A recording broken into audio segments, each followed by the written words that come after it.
차가운 북풍이 산허리를 깎아내리던 어느 겨울밤, 눈발이 어둠 속을 떠도는 깊은 산골짜기 한켠에 세상과 동떨어진 듯한 초가집이 한 채 서 있었습니다.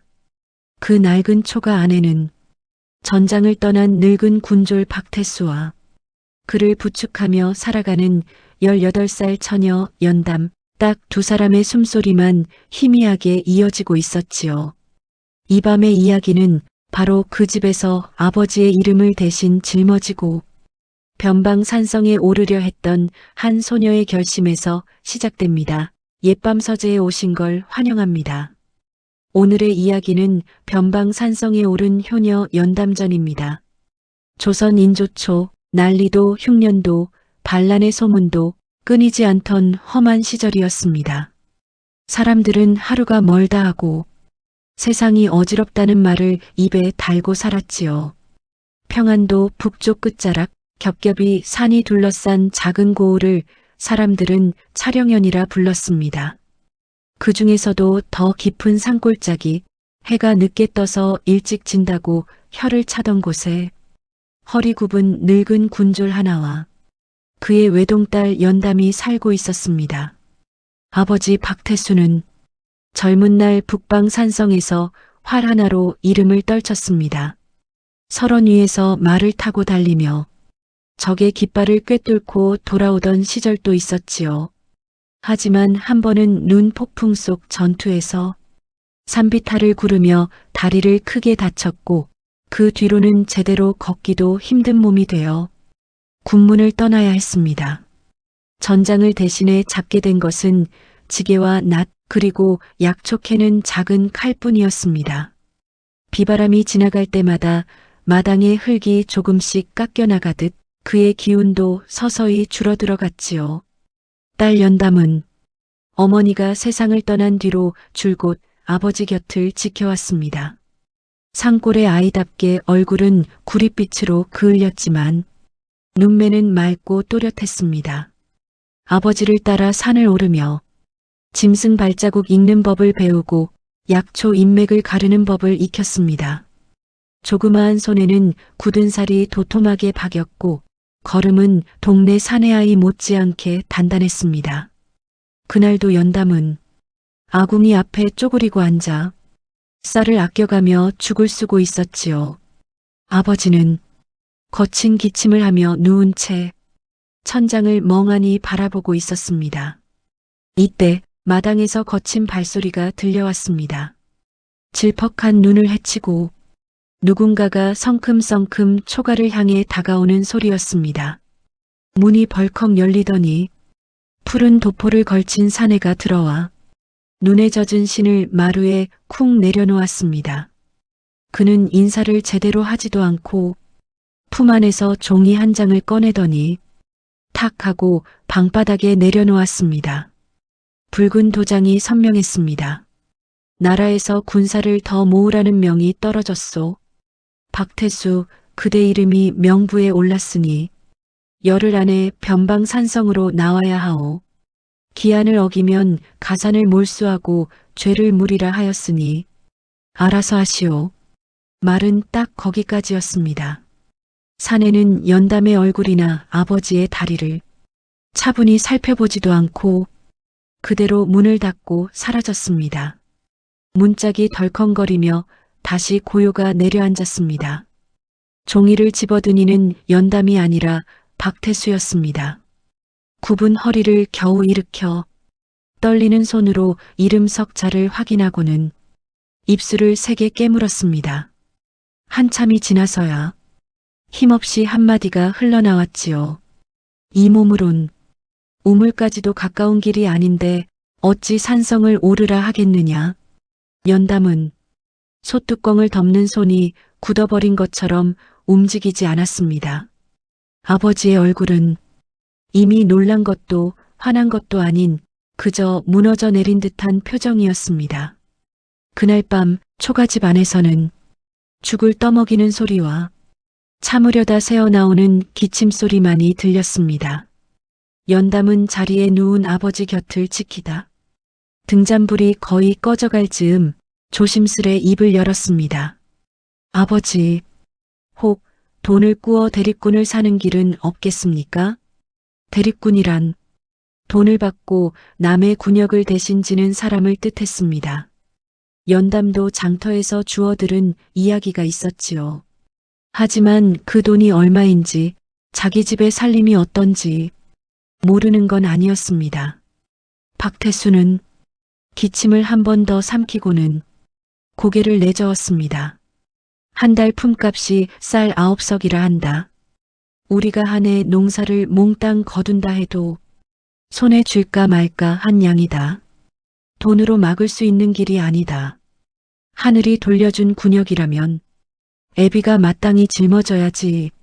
말은 그렇게 했지만 그의 시선은 자신의 마른 다리와 굽은 허리를 향해 내려앉았습니다. 어찌할 도리가 없다는 걸 누구보다 잘 알고 있었지요. 연담은 밤늦도록 잠이 오지 않았습니다. 아버지가 잠든 줄 알았던 방에 조용히 들어가 종이를 펼쳐보았습니다. 어둠 속에서도 붉은 도장이 눈에 선명하게 밟혔습니다. 열흘 안에 올라오지 않으면 가산을 몰수하고 죄를 물이라. 이 글귀는 집 한 칸과 몇 평 안 되는 밭만을 말하는 것이 아니었습니다. 연담이 여태껏 지켜온 아버지의 숨과 삶까지 모두 앗아갈 것만 같았습니다. 다음 날부터 연담은 돈이 될 만한 일을 찾아 마을과 장터를 전전했습니다. 논두렁을 정리해주고 쌀독이 넉넉한 집의 머스미를 거들고 약초를 장에 내다 팔았습니다. 그러나 아무리 애를 써도 손에 쥐는 것은 자그마한 동전 몇 냥뿐이었습니다. 한 번은 장터 어귀에서 기방 어미가 사람을 모으는 소리가 들려왔습니다. 한양으로 보낼 기녀를 뽑는다. 나이 어린 처자, 얼굴 곱고 손이 부드러우면 먹을 걱정은 없을 것이다. 연담은 무심코 그쪽을 바라보았습니다. 곱게 단장한 처자들이 웃음 섞인 목소리로 손님을 부르는 장면이 눈에 들어왔습니다. 그들 옆에는 알 수 없는 표정으로 술을 마시는 사내들이 줄지어 앉아 있었지요. 저렇게 차려입고 웃을 수 있다면 굶지는 않겠지. 쌀 9석쯤은 금세 모으겠지. 머릿속에 스친 생각은 연담 스스로도 섬뜩할 만큼 서늘했습니다. 하지만 아버지가 산성으로 끌려가는 모습을 상상하자 가슴이 쪼개지는 듯 했습니다. 그녀는 무작정 기방 쪽으로 발을 옮겼습니다. 기방 어미는 연담을 위아래로 훑어보더니 입꼬리를 올렸습니다. 눈빛은 곱네만 손이 너무 거칠구나. 햇볕에 그을린 얼굴로는 좋은 손님 붙이기 어렵지. 노래도 춤도 글씨도 모르는 처자를 누가 쓰려고 하겠느냐. 말은 부드러웠지만 그 안에는 단호한 거절이 숨어 있었습니다. 연담은 고개를 숙이고 기방 문턱을 뒤로 했습니다. 이 길마저 막혔다는 사실이 몸보다 마음을 더 아프게 했습니다. 그날 저녁 집으로 돌아온 연담은 낡은 서랍에서 아버지의 오래된 군복을 꺼내보았습니다. 천은 해지고 솔기는 닳아 있었지만 그 안에는 젊은 날 전장을 달리던 아버지의 기계가 남아있는 듯 했습니다. 이 길도 아니고 저 길도 아니면 아버지 대신 내가 가는 수밖에. 그녀는 뒤뜰로 나가 무랑아리에 얼굴을 비추었습니다. 길게 내려온 머리카락이 어깨를 덮고 있었습니다. 잠시 숨을 고른 연담은 조용히 가위를 들었습니다. 머리카락을 한 줌 움켜쥐고 눈을 감은 채 한 번에 잘라내렸습니다. 툭 떨어지는 소리와 함께 흙당 같던 머리카락이 발치에 수북이 쌓였습니다. 머리를 짧게 묶어 올리고 군복을 걸쳐 입으니 물 위에 비친 얼굴은 낯선 사내 아이 같았습니다. 연담은 조용히 속삭였습니다. 오늘까지는 연담이었지만 내일부터는 박담수입니다. 그 이름은 아버지의 젊은 날 군문에서 쓰던 이름에서 한 글자를 빌려온 것이었습니다. 마치 아버지의 삶을 대신 잇겠다는 다짐 같기도 했지요.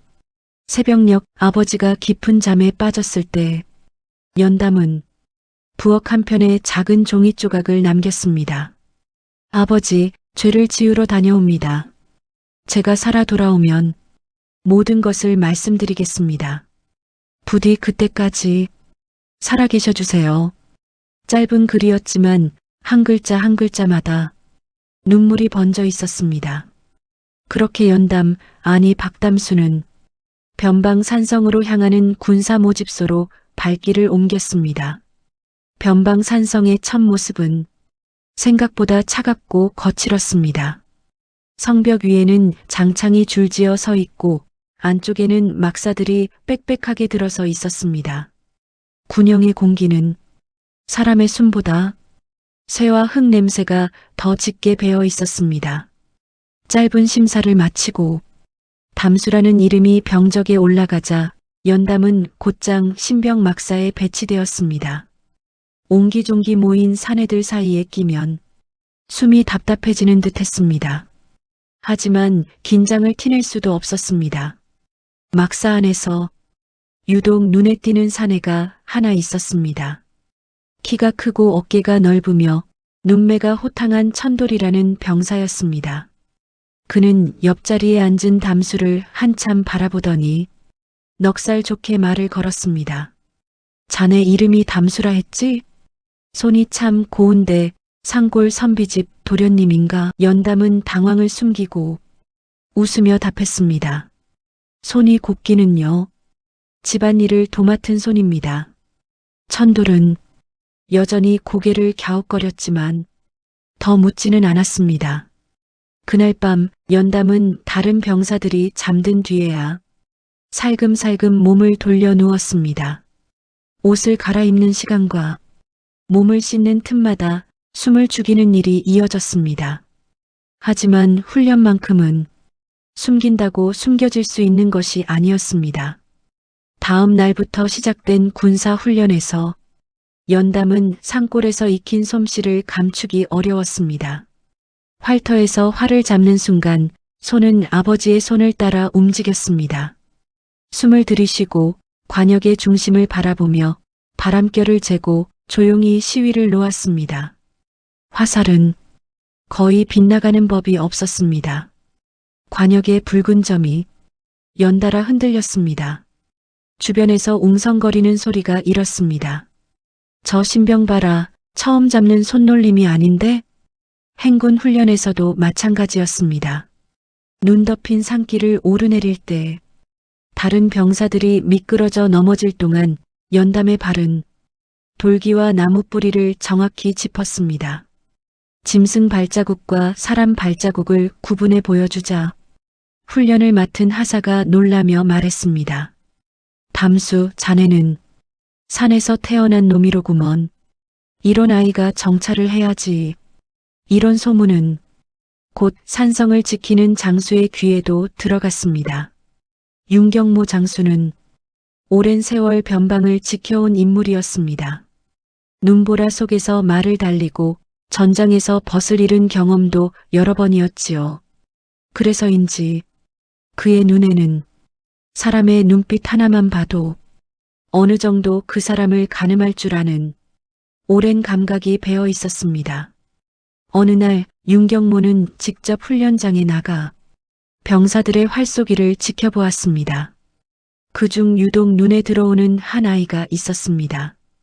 바로 담수였습니다. 저 아이가 담수인가? 그는 곁에 선 부하에게 물었습니다. 예, 장군님. 올해 들어온 신병입니다. 산에서 자라 그런지 눈도 밝고 발도 빠릅니다.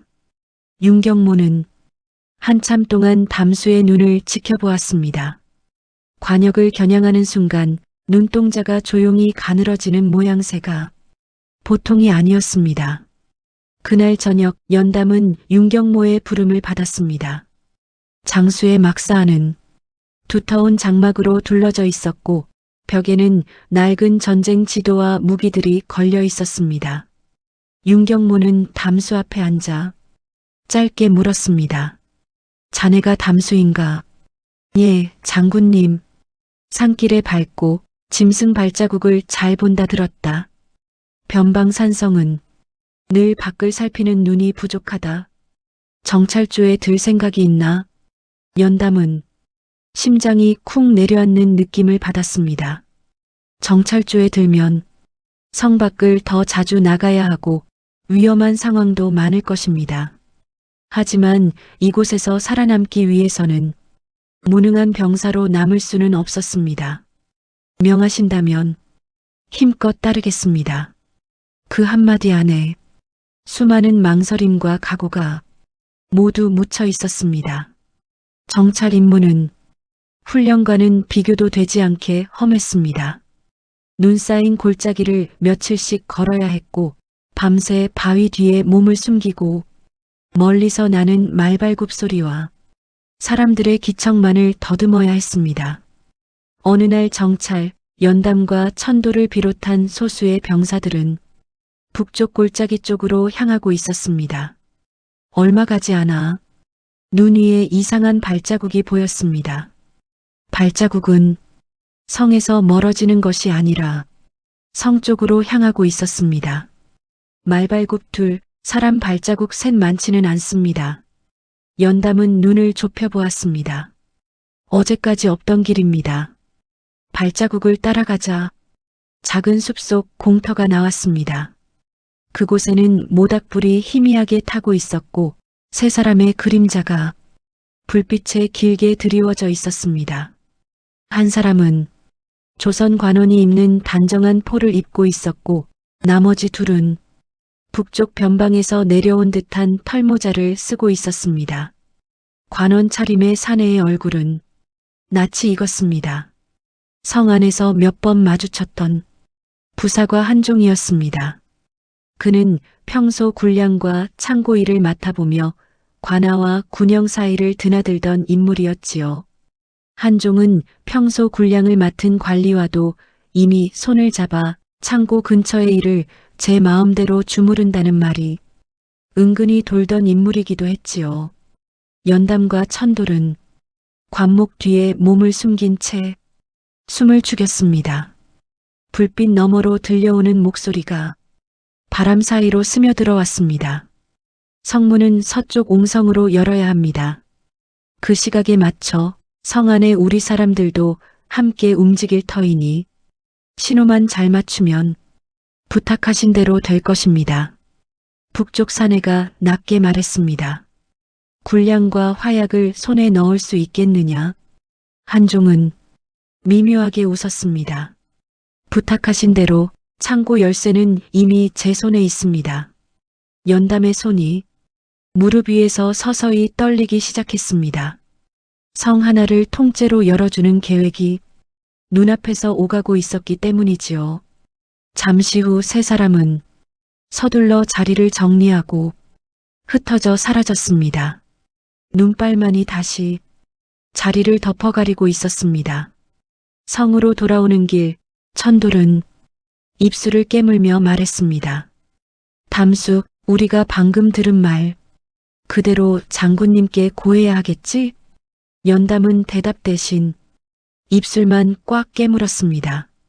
말이 목구멍까지 올라왔지만 쉽게 떨어지지 않았습니다. 내가 나서면 의심은 곧 정찰조에게 쏟아질 것이다. 그 가운데 내 정체가 드러나지 않으리라.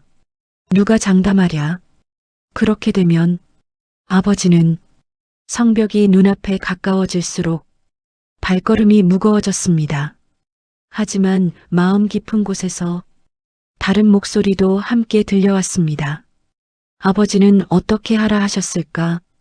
전장에서는 내 한 몸보다 함께 서 있는 사람들을 먼저 살피라 하셨지 않았던가. 그날 밤 연담은 잠들지 못하고 뒤척였습니다. 막사 안에서는 천도를 비롯한 동료들의 숨소리가 고르게 들려왔습니다. 한참을 망설이던 연담은 마침내 자리에서 일어나 장수의 막사 쪽으로 걸어갔습니다. 달빛이 성벽을 희미하게 비추고 있었습니다. 윤경모의 막사 앞에 서서 연담은 조심스레 문을 두드렸습니다. 잠시 후 안에서 들어오게 하는 낮은 목소리가 들렸습니다. 연담은 정찰에서 본 것과 들은 것을 하나도 빠뜨리지 않고 전했습니다. 한종의 얼굴, 공터의 모닥불, 서쪽 옹성, 굴량과 화약에 대한 말까지 윤경모는 한동안 말없이 듣고 있었습니다. 손가락이 천천히 탁자를 두드렸습니다.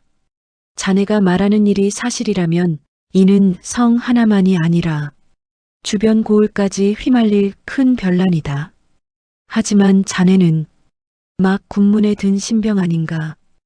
허튼 소문을 들은 것은 아닐까?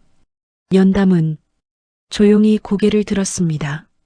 장군님, 소인은 속이 깊은 사람도 아니고 꾀를 부릴 재주도 없습니다. 이 사실을 숨기고 그냥 잠자리에 들었다면 앞으로 밤마다 눈을 감지 못했을 것이옵니다. 말이 거짓이라 판명되면 소인의 목숨으로도 그 죄를 갚을 생각입니다. 윤경모는 연담의 눈을 똑바로 바라보았습니다.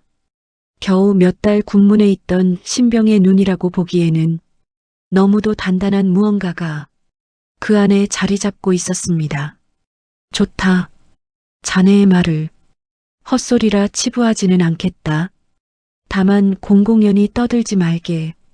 오늘 들은 말은 이 밤을 지나기 전까지 내 귀에만 머물러야 한다. 그날 이후 성 안의 공기는 눈에 보이지 않게 바뀌어 갔습니다. 창고를 오가는 사람들의 이름이 다시 확인되고 서쪽 옹성 주변에는 눈에 띄지 않는 위치까지만 병사가 늘었습니다. 한종 역시 자신을 향한 시선이 미묘하게 달라졌음을 느꼈는지 표정이 굳어져 갔습니다. 결국 그는 계획을 앞당기기로 마음먹은 듯 했습니다. 눈발이 거세게 흩날리던 어느 밤 변방 산성 안에는 이상할 만큼 깊은 어둠이 내려앉았습니다. 그때 굴량 창고 쪽에서 갑자기 불빛이 타오르기 시작했습니다. 불이야! 외침과 함께 군영 전체가 술렁이기 시작했습니다. 서쪽 옹성 근처에서는 칼 부딪히는 소리가 튀어올랐습니다. 한종이 모아둔 사람들과 윤경모가 숨겨둔 병사들이 어둠 속에서 맞부딪혔습니다. 그 시각 연담과 천돌은 성밖 산길 위에 있었습니다. 만약 북쪽에서 지원군이 내려온다면 이 길을 통과할 것이라는 계산이었지요. 말발굽 소리가 바람을 타고 들려왔습니다. 연담은 눈 위에 귀를 기울이듯 허리를 숙였습니다. 두필, 사람 셋 많지는 않습니다. 적은 수라도 성문을 여는데 손을 보태려 할 터이지. 천돌이 낮게 대답했습니다. 그들은 준비해둔 자리에 몸을 숨겼다가 말들이 코앞까지 다다랐을 때 동시에 몸을 일으켰습니다.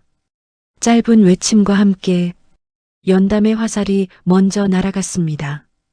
맨 앞에 서 있던 사내의 어깨 가까이 꽂히며 그를 말에서 흠칫 물러나게 만들었습니다. 뒤따르던 사내들이 욕설을 내뱉으며 칼을 뽑았습니다. 눈 위에서의 싸움은 길지도 우아하지도 않았습니다. 엉켜부터 숨과 숨이 부딪히는 소리만이 거칠게 튀어올랐습니다. 연담은 아버지에게서 배운 사냥꾼의 동작을 떠올리며 사내들의 옆구리를 파고들었습니다. 그러던 중 뒤에서 한 사내가 휘두른 칼끝이 연담의 옆을 스치듯 지나가며 군복 자락이 크게 헤어졌습니다. 순간 얼음 같은 공기가 틈으로 스며들었고 그동안 꼭꼭 감추어 두었던 몸의 선이 차갑게 드러나고 말았습니다. 천돌의 눈이 순간 커졌습니다. 담수, 자네, 하지만 싸움은 그 한마디조차 허락하지 않았습니다.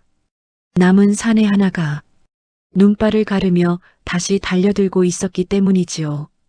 연담은 아픔을 참고 한 번 더 몸을 낮추었습니다. 상대의 다리를 걸어 넘어뜨리고 눈 속으로 굴리는 틈에 손에서 칼을 빼앗아 멀리 던졌습니다. 숨이 거칠게 오르내렸습니다. 정적이 찾아왔을 때 눈 위에는 쓰러진 사내둘과 숨을 거칠게 몰아쉬는 천돌, 그리고 군복 자락이 찢어진 채 서 있는 연단만이 남아 있었습니다. 천돌은 잠시 숨을 고르더니 천천히 물었습니다. 담수, 자네는 대체 누구인가? 연담은 잠시 눈을 감았다가 조용히 대답했습니다. 부끄러운 죄인입니다. 이야기는 성으로 돌아간 뒤에 하지요. 그들은 쓰러진 사내들을 묶어두고 서둘러 성으로 돌아왔습니다. 성 안의 싸움은 이미 기운을 다해가고 있었습니다. 굴량 창고에 불은 진압되었고 서쪽 옹성 앞에서도 반란에 가담한 병사들이 차례로 붙잡히고 있었습니다. 한종은 도망치려다 성문 앞에서 윤경모와 마주쳤습니다. 그는 마지막까지 변명하려 했지만 이미 들을 이는 아무도 남아있지 않았습니다. 며칠 뒤 대청에는 반란에 연루된 이들을 신문하는 자리가 마련되었습니다.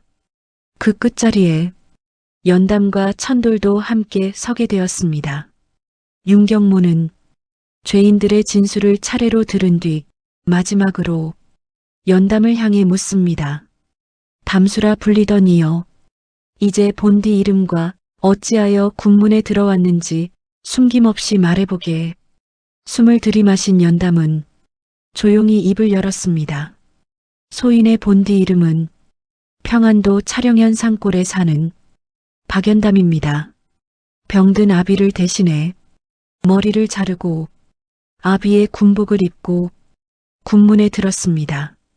대청 안에 숨죽인 정적이 내려앉았습니다.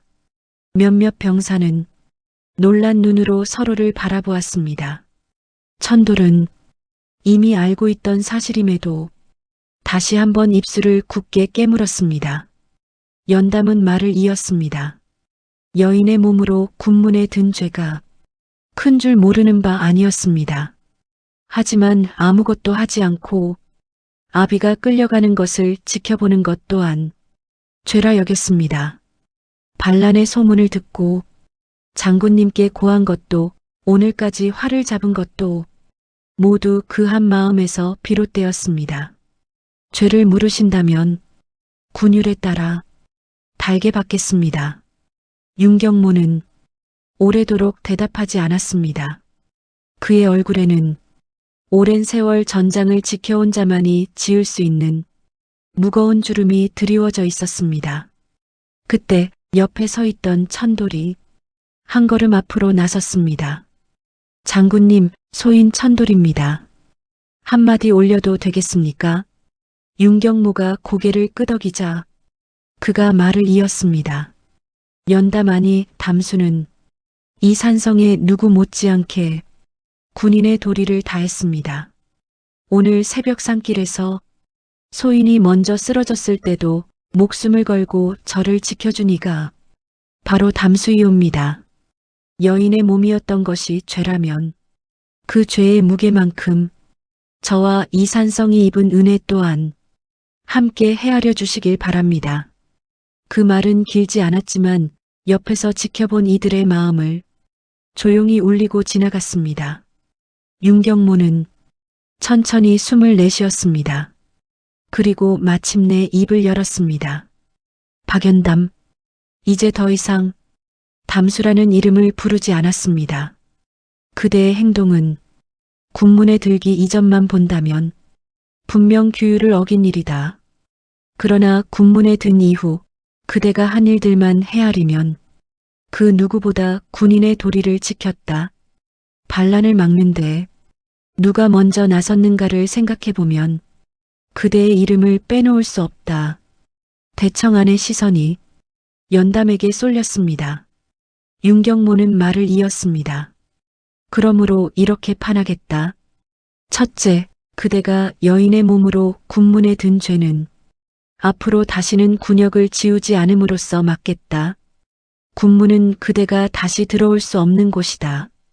둘째, 반란을 알리고 싸움에 나선 공을 인정하여 그대의 아비 박태수의 남은 군역을 모두 면하고 작은 밭자락과 집 한 칸을 상으로 내리겠다.